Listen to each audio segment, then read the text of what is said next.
Alrighty, guys, Coffee Experts Club. Stoked to have everybody joining us this morning. Those of you, I know this is the kickoff call. So for those of you who are here, welcome for being here. I'm excited about it. And, we've got some, just for the format for these things so you can kind of understand. I think at the beginning, just kind of ice break, we're going to talk about some of the tools that we give. Each one of you guys receive free tools to be part of this thing. So we'll probably review that a little bit, and then we'll get into your questions. I kicked off a new tool just late last night, so probably the majority of you may not have seen it. Some of you probably did. Other than that, these formats are just super casual, just an opportunity for you as people owning coffee, running coffee, doing coffee to come here and ask questions, and just know that in real time, you're going to get operational based solutions that have worked, that we've seen work, and that are things we have in play actively right now, things that we've been doing for the last decade, and just good solutions that we found work.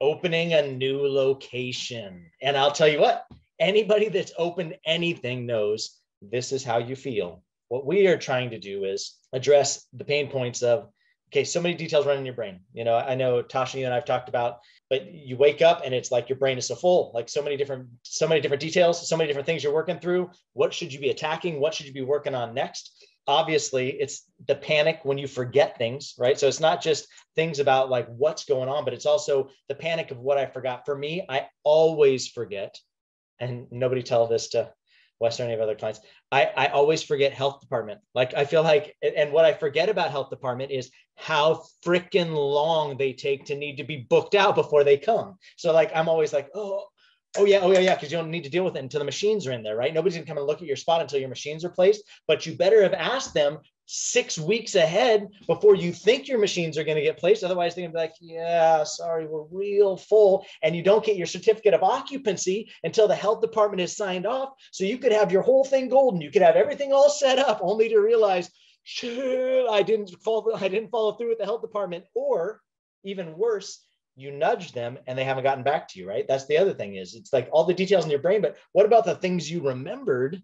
And then you're like, wait, I promise. I reached out to the health department. They haven't gotten back to me, or they're on vacation, or they're a governmental entity and they are just taking their sweet time. So I think it's the panic when you forget things, but I'd say also the time lost to frustrating situations, but stress, right? It's not even just details filling your brain. It's not just the panic of what you forgot, but it's all the frustrating situations you end up in the middle of that you never thought would take this much time or would hurt this bad.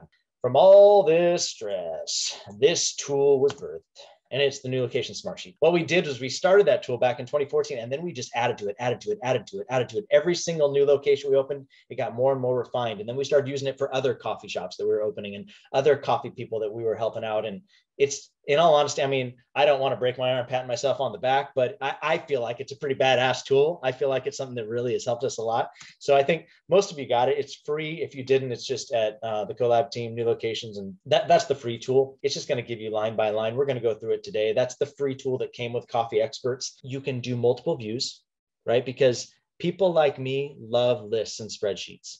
People like you that run things typically do not. Like you like things that are easier to follow, things that don't choke you out. Gantt is really great because it gives you timelines that you can watch. Also, I love that you can filter by name and by duty. Finally, I love the visibility and the privacy. So I'm going to show you just a couple of those key features. We're going to look there. We're going to actually look at the upgrade is what I'm going to be reviewing this morning. I'm sure you guys saw some of the emails that went out, but what I gave you guys for free is totally free, no strings attached. If you want to upgrade, it's 97 bucks for the upgrade, and it's like all the extras. This is the new location Smartsheet. Yours will look exactly like this. If you say, Aaron, I didn't want the upgrade, I'm not going to twist your arm on the upgrade. It's the same exact thing. First of all, I'm going to give you a little heads up. This whole thing is built off of my experience of how much time it takes to do each one of the line items in these options. So these orange lines here, this is a key line, or a line is a key date. That means when you enter in a date here, so let's just start, let's say today was the start off.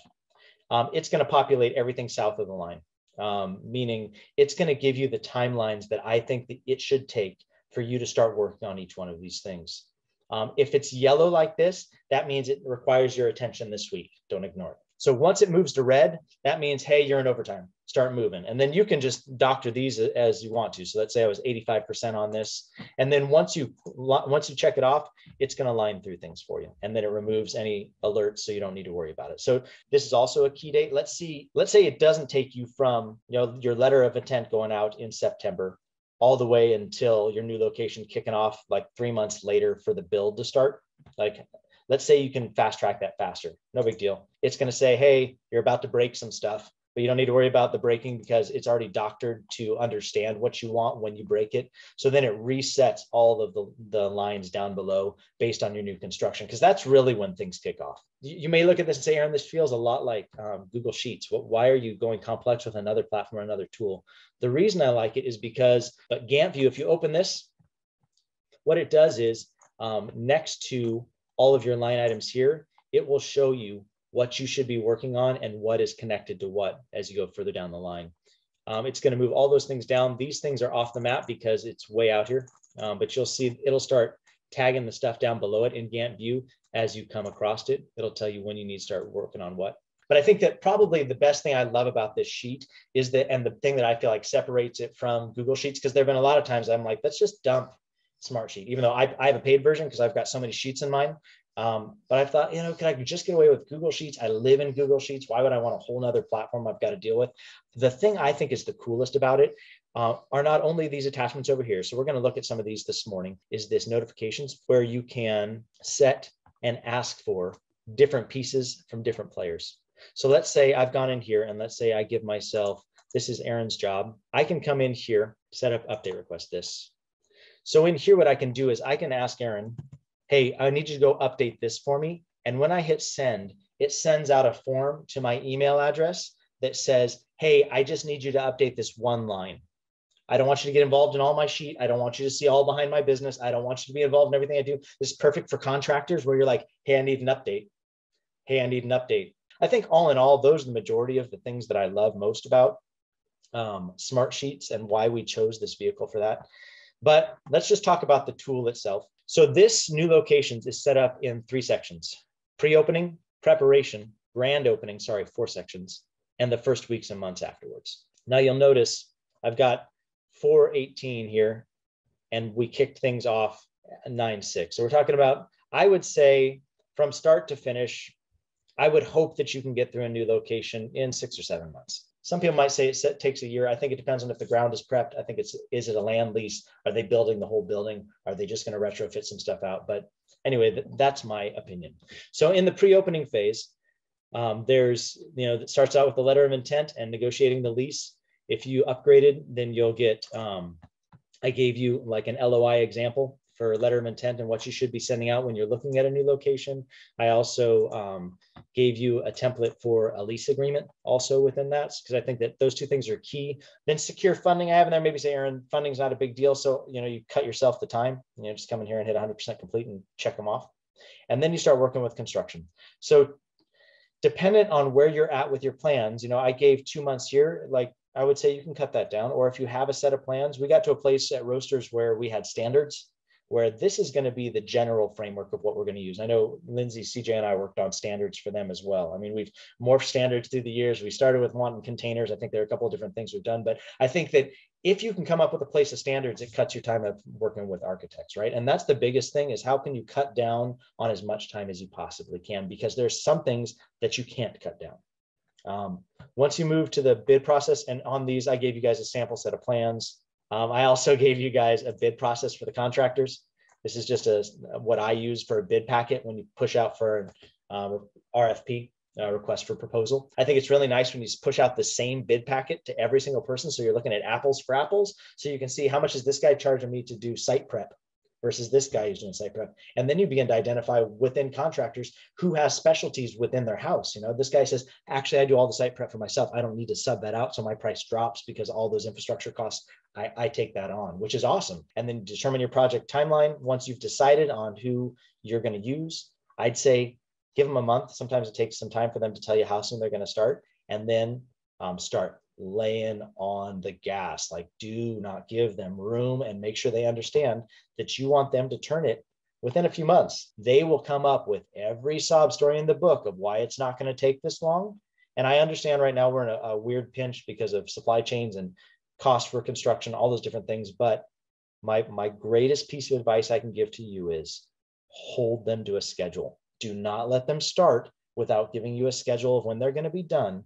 And then I cannot emphasize this hard enough, and that is weekly meetings where you're meeting with them every week and you're holding their feet to the fire on pulling off what they said they were going to pull off. Otherwise, your project, they're the nicest guys, right? They're the best contractors, good old boys. They will shoot the shit with you as long as you let them, right? But they're not the best on holding timelines because they shoot the shit with every other person they're talking with on a job. And they've got all these people that they've connected with and made promises to that are already probably unrealistic, which is great. You don't have to be a dick. All you have to do is roll up and just be honest with, hey, this is what you said. I need you to be done with it here. As you go south of the line, interior prep, this is just the stuff that you need to do to think about what kind of speakers and wiring you're putting in. That's not something that your electrician is going to usually package. That's something that you've got to be thinking about. What you want to be thinking for front loading on Amazon ordering. I told you guys we dropped in a new store supply list, which is awesome. You want to get your signs ordered. That's one of the big ones. If you're doing any kind of big signage, usually sign guys have a pretty long timeline, a couple of months. Don't let them sell you on anything less than that, but get that in front of them as soon as possible because they're also going to have to pull permits. They're going to have to do all the things with their signs. And then your internal signage. How are you handling your menus? Are you doing something digital or are you doing something that's printed? Everybody does that a little bit different, but that doesn't take very much time. When you get into preparation, this is where Tasha and Drew and I live a lot of the time. And that is how are all the different pieces coming together? How are you handling your staffing? We dropped in here some conversation around filling key vacancies. Determine which veterans will be swapped for new hires in the new location. Yeah, like that's a big one because you vacate some of your strongest stores for the new, and then your strongest stores start to limp a little bit. So thinking things through, like how are you handling staffing internally? How are you handling staffing externally? Collecting resumes, scheduling interviews, putting all those things, training the new hires, making sure they've got their food handlers card, all the normal stuff. All this does for you is just line by line, tick, tick, tick, tick, tick, and that you can assign it to different people. So let me show you this. So I'm assigning those things out just real quick. And then the cool thing about filters here is you can set up your filters and do it you can filter it a bunch of different ways. I usually like assign to, and then I can hit Aaron and apply. And all it shows me is what I have to do. Internal, external development, aesthetics, something that you want to be key, like what makes your stand different. Different people have different takes on this. Some people like one-offs. Other people like all their stands turn out the same. Think that is key. Marketing. This just walks you through when you should be hitting up the radio because some people still listen to it. When you should do your welcome video, load $50 or $50, $25 gift cards. That's what you're going to give out. Facebook. I would really suggest this. If you're not incorporating Facebook into your things, like showing pictures 6 weeks out so that they see, maybe it's like first is the stand, like going at the sign that says we're coming soon, and then the foundation, but give people progress. People get excited about that stuff. And not everybody drives that part of town, but if you're building your social media presence, whether it's Facebook, Instagram, whatever it is that you're doing, I would say give them progress pics. So I just give you some different thoughts there. Submit designs for print, order prints. I use Got Print, and then all the setup. Like all the tech setup that you need to do, all that you need to stock. I think we gave you a shopping trips. Yeah, a new store opening list for things you need to get for shopping. And then contacting your vendors, right? This is a really key one. Ben, do you want to speak to that for a minute? Because I feel like I've been talking a lot, and I feel like this was a part that you own a lot of the time. Yeah, contacting vendors was huge, especially if you have a couple locations. I would say if you've got like a dry goods or a dairy vendor and you've got more than 10 locations, they're usually pretty good at being able to add in a new location really quickly because you're a large company at that point. But if you've got just 1 or 2 locations, adding a new location for them can be huge because they've got to bring in a whole bunch more product they're not used to for you. So I mean, giving them, honestly, the second that I would hear rumblings of we're getting ready to open a new shop, it's like fire off emails. Hey guys, just FYI, put on your radar. Next year, early fall, we're looking at open a new location, and that way they can start thinking about it. It's awesome. Thank you, brother. Anyway, you guys can read through this. You guys are great. It's available to all you guys. You don't need me to take you line by line through things. I know that can get boring, but essentially here's your grand opening, staging your new location, your grand opening dinner. I think that's always a good idea. There's store opening debrief. I gave you some notes here from previous locations that we've opened that you can read through there, just about pros and cons, things we did well. Parking lot, 4 to 5 people, stack cars with walkie-talkies, release one card. We did a bunch of different things. I gave you some suggestions. You can do that how it's best makes sense to you. And then just some follow-up. We always would do debriefs. I do debriefs after every grand opening on what did we kill, what did we suck at, and how we can do better next time, because I feel like that's what makes us better. And then I'll always drop in debrief meeting notes. And then just follow-up marketing, going out and handing out free coffee cards to local businesses. Continuing to post on Facebook to let people know, like, you're in a new part of town. Like, you're probably your best clientele base is going to be the people whose businesses are right there. Get them stoked on you early. Like, go and set up their employees. Like, give them some free coffee. Go and give them some love. Talk about things you can do in tandem, promotions that you could do that would benefit their business and yours. Some cool stuff around that. Collab team /new-locations. That'll get you to it for free.